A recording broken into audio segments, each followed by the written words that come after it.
क्या हाल है साथियों। मैं विकास सोमर आपके अपने trustworthy channel collective study for success पे आप लोग का स्वागत करता हूं। देखिए 8 फरवरी का करंट अफेयर हम लोग देखेंगे हिंदी इंग्लिश दोनों ही भाषाओं में। टेलीग्राम का चैनल डिस्क्रिप्शन में दे रखा है, जरूर ज्वाइन कर लीजिएगा, बहुत ज़्यादा इंपॉर्टेंट है। हमारा कॉन्टैक्ट नंबर जो है वो है 9650347272 पे। अगर आप लोगों को कोई डाउट है तो आप लोग इस पे कॉन्टैक्ट कर सकते हैं व्हाट्सएप और टेलीग्राम पे मैसेज करके। आज के तो 10 मोस्ट इंपॉर्टेंट टॉपिक्स हैं, प्रीलिम्स और मेंस में आ सकते हैं, यूपीएससी यूपीपीएससी बीपीएससी और 10 स्टेट पीसी एग्जामिनेशन में, वो हैं ये सारे जिनको हम लोग देखेंगे अब विस्तार से। तो बिना किसी देरी के स्टार्ट कर लेते हैं जनरल स्टडीज पेपर 2 से हेल्थ इश्यूज संबंधित। पहला हमारा जो आज का टॉपिक है वो है वर्ल्ड कैंसर डे। ठीक, जो विश्व कैंसर दिवस किस दिन होता है? 4 फरवरी को होता है भाई। मेन चीज़ वही है भाई साहब की जागरूकता कैंसर के प्रति बढ़ानी है, लोगों को एंकरेज करना है कि कैंसर की रोकथाम करी जाए, उसको जल्दी से डिटेक्ट किया जाए और उसका जो है ट्रीटमेंट हो सके। ठीक, वर्ल्ड कैंसर डे जो है इसको union for international cancer control जो है ये इसको जो है बढ़ावा देता है, आगे दुनिया दुनिया में फैलाने की कोशिश करता है। 2008 में जो ये गोल्स आए थे आपके वर्ल्ड कैंसर डिक्लेरेशन वाले, इसको जो है कैंसर डे पर लोगों को बताता है। ठीक, प्राइमरी गोल वही है कि भाई साहब इलनेस कम करो, डेथ कम करो कैंसर की वजह से। इसको यूनाइटेड नेशंस भी ऑब्जर्व करता है। हिस्ट्री अगर देखें तो वर्ल्ड कैंसर डे जो है पहली बार 2000 में 4 फरवरी को मनाया गया था और जो है पेरिस में एक हो रहा था वहाँ पे सम्मेलन, world cancer summit against cancer for the new millennium. ठीक, तो पेरिस में था और वहाँ पे एक charter of Paris against cancer भी जो है लागू किया गया था। ठीक, वर्ल्ड कैंसर डे 4 फरवरी, ध्यान रखिएगा। Our next topic is very important topic from the history, Sachindra Nath Sanyal. ठीक, तो देखिए ये जो पर्सनालिटी बेस्ड क्वेश्चन होते हैं हिस्ट्री में बहुत ज़्यादा पूछ रहा है, जरूर इसको पढ़िए और मैं भी इसके लिए पूरी एक सीरीज आप लोगों के लिए लाऊंगा। ठीक, सचिन नाथ सयाल जी की 80वीं डेथ एनिवर्सरी यानी कि पुण्यतिथि थी अभी। ठीक, तो इन्होंने देखिए कई सारे काम किए हमारी स्वतंत्रता से संग्राम में, जैसे कि इन्होंने हिंदुस्तान रिपब्लिकन एसोसिएशन के जो फाउंडर भी थे, जिसको कि हिंदुस्तान सोशलिस्ट रिपब्लिकन एसोसिएशन भी बोला जाता है। ठीक, और इन्होंने इसके जरिए आर्म्ड रेजिस्टेंस, ठीक है ना, ब्रिटिश साम्राज्य के खिलाफ सशस्त्र प्रतिरोध करने के लिए बनाया था इसको। सचिंद्र नाथ सन्याल जी जो है चंद्रशेखर आजाद, जो बड़े बड़े नाम है ना, उनके भी ये गुरु थे, उनको मेंटोर करते थे। चंद्रशेखर आजाद जी, भगत सिंह जी, इन सबके गुरु कौन भाई साहब? सचिंद्र नाथ सन्याल जी। ठीक, तो कितनी बड़ी बात है। रास बिहारी बोस जी के साथ में आपका जो है सचिंद्र नाथ सन्याल ने उस समय के वॉइसरॉय, ठीक, हार्डिंज को जो है अटैक कर दिया था। अगर देखा जाए तो उस समय ब्रिटिश साम्राज्य जो भारत में था उसकी सर्वोच्च पद कौन सा था? वॉइसरॉय, और उन्हीं के ऊपर हमला। कितनी बड़ी बात है यार। न्यू दिल्ली कैपिटल जो थी उस समय, उसमें एंटर कर रहे थे हार्डिंज, तो उसके उनके ऊपर जो है हमला कर दिया था, हालांकि बच गया था ये हार्डिन जो था। और सन्याल जो है ये क्लोजली इन्वॉल्व थे गदर कॉन्स्पिरेसी में भी, जो भी 1923 में आप लोगों ने सुना होगा, गदर जो एक षड्यंत्र की बात थी उसमें भी ये इन्वॉल्व थे और इनको इसके लिए जो है लाइफ के लिए जो है जेल दे दी गई थी, सेलुलर जेल में इनको रखा गया था। काकोरी कॉन्स्पिरेसी के लिए भी जो है इनको जेल जो है भेजा गया था ब्रिटिश के द्वारा। तो काफ़ी जो है इन्होंने काम किया हमारे स्वतंत्रता संग्राम में और बहुत बड़ी इन्होंने मतलब एक आहुतियाँ दी हैं हमारे जो है जो आइडल्स हैं, जो हमारे फ्रीडम फाइटर्स हैं।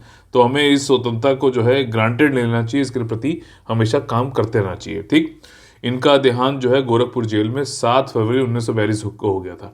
अच्छा, देहांत कैसे हुआ था, कोई बता सकता है? इसके पीछे भी एक बहुत ही बेहतरीन और जो है जरूरी एक बात है जो आप लोगों को पता होनी चाहिए। जनरल स्टडीज पेपर 2 से पॉलिटी एंड गवर्नेंस से हमारा जो अगला टॉपिक है, इंपॉर्टेंट टॉपिक है। देखिए, मोशन ऑफ थैंक्स।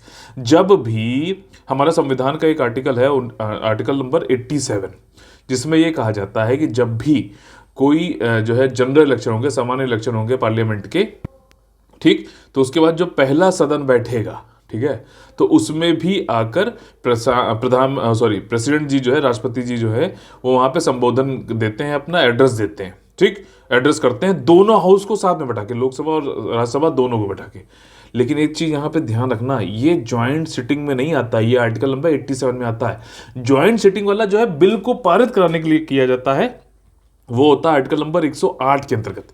तो ये बेसिक डिफरेंस आपको लोग को जरूर पता होना चाहिए, क्योंकि इस टाइप के जो एक्सेप्शंस होते हैं ना, वही से क्वेश्चन बनते हैं और ये चीज़ें आप लोग को अगर क्लियरली नहीं पता है तो दिक्कत हो जाती है एग्जाम में। ठीक, तो देखिए जब भी जो है नई जो है सरकार कोई बन के आई तो पहला जो सदन में जो अभिवादन दिया जाता है प्रेसिडेंट के द्वारा, उसको जो है आपका 87 आर्टिकल में बोला गया है। उसी प्रकार से हर साल का जो पहला सेशन होता है उसका पहला जो संबोधन होता है वो भी प्रेसिडेंट जी वहाँ पर जाके एड्रेस करते हैं। उस एड्रेस पे ध्यान रखना, उस एड्रेस पे एक धन्यवाद प्रस्ताव आता है, मोशन ऑफ थैंक्स आता है, और उस ये किसी जो जिसकी भी सरकार है उसके द्वारा ही प्रपोज की जाती है। सरकार का ही कोई व्यक्ति होता है, काउंसिल ऑफ मिनिस्टर्स का ही जो है मंत्रिमंडल से ही कोई व्यक्ति होता है, और जो दूसरा जो सेकंड करता है उसको प्रपोज एक करेगा, एक सेकंड करेगा, वो दोनों सब सरकार के ही लोग होते हैं।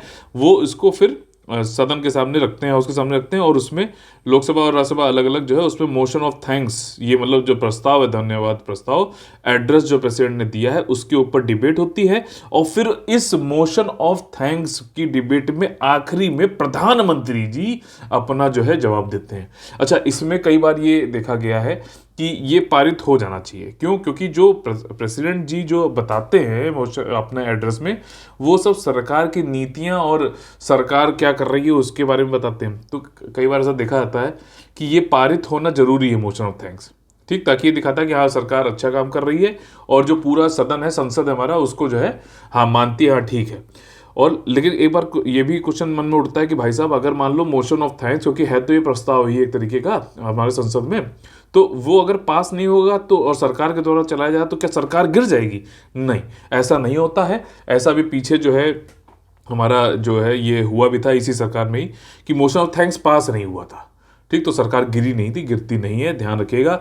और इसी से ही क्वेश्चन बन जाते हैं। वो आपको लगेगा कि बेसिक से क्वेश्चन पूछा है, बल्कि वो करंट अफेयर से ही जुड़ा होता है। तो मेरे ख्याल से सारे इस पे पॉइंट मैंने यहाँ पे क्लियर कर दिए हैं आपके, पूरे एक एक चीज़, ठीक। तो बजट के सेशन में रामनाथ कोविंद जी ने जो है अपना यहाँ पे एड्रेस किया था, और ये पहला होता है किसी जो है साल का तो बजट सेशन, तो इसलिए इन्होंने यहाँ पे किया था। 87 आर्टिकल में दे रखा है इसके बारे में।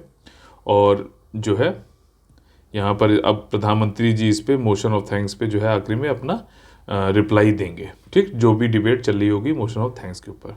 आर्टिकल नंबर 87 सब क्लॉज 2 में कंसल्टेशन, जो मतलब चेयरमैन बताते हैं कि भाई साहब डिस्कशन कब होगा, उसका क्या टाइम होगा, और लीडर ऑफ द हाउस जो होंगे उनके साथ में परामर्श करके ये टाइम रखा जाता है कि कब इस पर डिबेट होगी। अच्छा, जो ये मोशन लाया जाता है ना मेरे भाई, मोशन ऑफ थैंक्स वाला धन्यवाद प्रस्ताव जो है, ये मिनिस्ट्री ऑफ पार्लियामेंट्री अफेयर के अंतर्गत लाया जाता है। नोटिस, बस ये ध्यान रखना, ठीक। सारे इसमें पॉइंट जुड़ गए। एक जो नहीं था कि अगर मान लो पास नहीं हुआ तो क्या सरकार गिर जाएगी? नहीं गिरती है। अच्छा, ये आप लोग कमेंट करके बताना है कि नो कॉन्फिडेंस मोशन जो है अगर वो पास हो जाए तो क्या होगा, सरकार गिरेगी क्या कि नहीं गिरेगी, बताइएगा। सोवा रिकबा, देखिए ऐसा है कि general studies paper 2 health issues से संबंधित हमारा जो नेक्स्ट टॉपिक है वो है सोवा रिकबा, ठीक है। जो हमारा इंडियन मेडिसिन है, ट्रेडिशनल पारंपरिक जो मेडिसिन सिस्टम है उसमें आयुष है, ठीक। आयुष नाम आप लोगों ने सुना होगा। आयुष मंत्रालय भी बनाया गया, आयुर्वेदा, योगा, यूनानी, सिद्धा और होम्योपैथी, उसी में सोवा रिकबा भी आता है। पहली बार ऐसा रखा जा रहा है कि national commission for Indian system of medicine जो है, इस आयोग ने कहा है कि हम नीट वाला जैसे एग्जाम होता है ना, नीट का जो बायोलॉजी वाले छात्रों के लिए, तो उसी तरीके तर्ज पे हम नीट के नेशनल एलिजिबिलिटी कम टेस्ट कराएंगे, ठीक है। NICM, NISCM, NCISM, नीट, और इसके थ्रू जो बैचलर की डिग्री पाना चाहते हैं सोवा रिकबा के क्षेत्र में, मेडिसिन और सर्जरी के क्षेत्र में, उनको जो है फिर चूज किया जाएगा इस एंट्रेंस टेस्ट के जरिए, ठीक। तो ये पहली बार हो रहा है, ध्यान रखिएगा। अच्छा, सोवा रिकबा का दूसरा नाम जो है वो क्या है? मेनपा कचुपा, मेनपा कचुपा, ये ध्यान रखिएगा, ठीक। तो बुद्धिस्ट जो central institute of Buddhist studies सिप्स हो गया, national research institute for Sowa Rigpa NRISR Leh में है। ये एंट्रेंस एग्जाम जो होंगे वो जो है आपका यहाँ पे जा सकते हैं लोग। फिर वाराणसी, गंगटोक, धर्मशाला और दार्जिलिंग में ये एंट्रेंस एग्जाम कंडक्ट कराए जाएंगे। तो यूपी वाले जो है ध्यान रखिए, वाराणसी में भी हो रहा है। सोवा रिकबा जो है ये साइंस ऑफ हीलिंग होता है, एक तरीके के जो है हील सही करने का एक साइंस है, विज्ञान है। और 7 जो आयु सिस्टम हमारे यहाँ हैं उसमें से UGC ने रिकॉग्निशन दे रखी है इसको, अक्टूबर लास्ट ईयर दिया गया था। सोवा रिकबा एक one of the oldest and well documented system है ट्रेडिशनल मेडिसिन का वर्ल्ड में, और ये हिमालयन रीजन में काफ़ी ज़्यादा जो है मशहूर है, ठीक, जो रिजल्ट आएगा भाई साहब टेस्ट का वो डिक्लेयर किया जाएगा 8 तारीख को, यानी कि कल जो है मतलब आज। और एकेडमिक सेशन जो है फर्स्ट बैच का चालू हो जाएगा 14 मार्च से। ठीक, देखो ये जो है कुछ जड़ी बूटी पीस रहे हैं, सोआ रिग्पा को फॉलो करते होंगे ये जरूर। ठीक, तो ये चीज़ है। अपना अगला जो टॉपिक है वो है जनरल स्टडीज पेपर 3 इकोनॉमी संबंधित। देखिए, post devolution revenue deficit grant important topic है। देखो क्या है कि राजस्व घाटा और किसके बाद पोस्ट डिवोल्यूशन, जब से जो है आपका विकेंद्रीकरण हो गया है उसके बाद से जो रिवेन्यू राजस्व घाटा होता है तो उसके लिए जो है हमारा सेंट्रल गवर्नमेंट की तरफ से स्टेट्स को कुछ जो है फंडिंग प्रोवाइड करी जाती है, पैसा दिया जाता है। ठीक, तो वो किसके उस पे दिया जाता है भाई साहब, जो 15वीं वित्तीय आयोग था हमारा आर्टिकल नंबर 280 के अंतर्गत जो बनाया जाता है उसने जो बताया उसके हिसाब से होता है। बस सिंपल से ये चीज़ है। अभी यहाँ पर ये चीज़ उन्होंने बताया है, मिनिस्ट्री ऑफ फाइनेंस जो है उन्होंने पैसा रिलीज किया monthly post devolution revenue deficit grant 9,871 crore 17 state को। ये 11वीं इंस्टॉलमेंट थी आपका, ठीक है, पीडीआरडी का। और स्टेट्स के लिए मिनिस्ट्री ऑफ फाइनेंस जो है ये देता है। और ये 15वीं जो फाइनेंस आयोग है उसके जो है रिकमेंडेशन, उसकी सिफारिशों के हिसाब से जो भी गैप आया है रिवेन्यू अकाउंट में स्टेट के पोस्ट डिवोल्यूशन के बाद से। अब देखो ऐसा था कि आप लोग पता होगा 14वीं जो वित्तीय आयोग आया था उसने बोला था कि नेट प्रोसीड जो आती हैं, ठीक है ना, टैक्सेशन की, उसमें से 42% जो है स्टेट्स को बांटा जाएगा केंद्र के द्वारा, ये बोला गया था। अब इसी को 15वीं वित्त आयोग ने कर दिया था 41%। अब ये जो 41% देना है वो ये कहा गया कि भाई साहब जो हम कई सारे जो स्टेट हैं और जब से विकेंद्रीकरण हुआ है, ठीक है ना, डिवोल्यूशन मतलब पावर हमें दी गई है कि आप लोग को ये मिल गया, उसके बाद जो है कुछ नहीं। तो रिवेन्यू में जो इनका अकाउंट होता है बजट में, आप लोग को पता है, मैंने बताया था, एक रिवेन्यू अकाउंट होता है, कैपिटल अकाउंट होता है। ठीक, आपका राजस्व वाला अकाउंट और पूंजीगत अकाउंट। तो रिवेन्यू अकाउंट क्या होता है, डे टू डे खर्चे के लिए, सैलरी देनी है, कुछ और खर्चे उठाने हैं डे टू डे। तो उनके अकाउंट में मान लीजिए कोई कमी आई, ठीक है, इनकी सिफारिशों को लागू करने में, तो उस कमी को पूरा करने के लिए केंद्र गवर्नमेंट जो है आपका ये पैसे इंस्टॉलमेंट देती है। तो इसी को बोलते हैं post devolution revenue deficit grant. 17 state को अभी दी गई है और इक्वली जो है मंथली इंस्टॉलमेंट में दिया जाता है। 15वीं फाइनेंस आयोग ने रिकमेंड किया था कि भाई साहब total post devolution deficit grant जो है वो 1,18,452 करोड़ रुपया होगा 17 स्टेट के लिए फाइनेंशियल ईयर 2021-22 में। ठीक, कठिन टॉपिक है ये, इतने आसान नहीं होते हैं, लेकिन आसान भाषा में आप लोग के लिए लाने की कोशिश की जा रही है। अगर पसंद आए तो प्लीज़ लाइक का बटन जरूर दबाइए और लोगों को शेयर सब्सक्राइब भी करवाइए। जनरल स्टडीज पेपर 2 से इंटरनेशनल रिलेशन से संबंधित हमारा जो अगला टॉपिक है इंडिया बांग्लादेश। अभी हम लोगों ने पीछे पढ़ा था कि बॉर्डर हाट खोली जा रही है बांग्लादेश और त्रिपुरा इंडिया के बीच में। ठीक, वैसे यहाँ पर क्या है कि अब अनुबंध किया गया रेलवे के जो है सेक्टर में। ठीक, क्या भैया अनुबंध हुआ है कि बांग्लादेश ने कहा है कि भाई साहब हम आपसे 420 ब्रॉड गेज वैगन या फिर डिब्बे जो है खरीदेंगे, जो है आपका 420। ठीक, रेलवे, ये बांग्लादेश ने ऑर्डर दिया एक तरीके से, मतलब ऑर्डर प्लेस किया 420 ब्रॉड गेज वैगन का इंडिया को। और उसके लिए जो है 231 करोड़ टका जो है समझौते पे अनुबंध हस्ताक्षर हो गया। 27 महीने में इंडिया वाले दे देंगे भाई साहब। और Hindustan engineering and industries limited जो है इन लोग के बीच में ये समझौता भी हो गया है। प्रोजेक्ट जो है इम्प्लीमेंट किया जाएगा, जॉइंट फंडिंग होगी बांग्लादेश की गवर्नमेंट और एडीबी के द्वारा, रोलिंग स्टॉक ऑपरेशन इम्प्रूवमेंट जो प्रोजेक्ट है उसमें। और भारत जो है ये डब्बे भेजेगा जो है बांग्लादेश को। हाई स्पीड बोगीज होंगी, ऑटोमेटिक एयर ब्रेक सिस्टम होते हैं इसमें, फ्रूट ग्रेन और फर्टिलाइजर सब पहुंचाया जा सकेगा आसानी से। और ये स्टेनलेस स्टील बॉडी में बना होगा। ठीक, तो भारत को डब्बे बनाने के लिए जो है ऑर्डर एक तरीके से मिला है, बांग्लादेश बनवा रहा है भारत से। ठीक, ये एक हमारी इंडस्ट्री का एक बड़ा अच्छी बात है, हमें फॉरेक्स भी मिलेगा।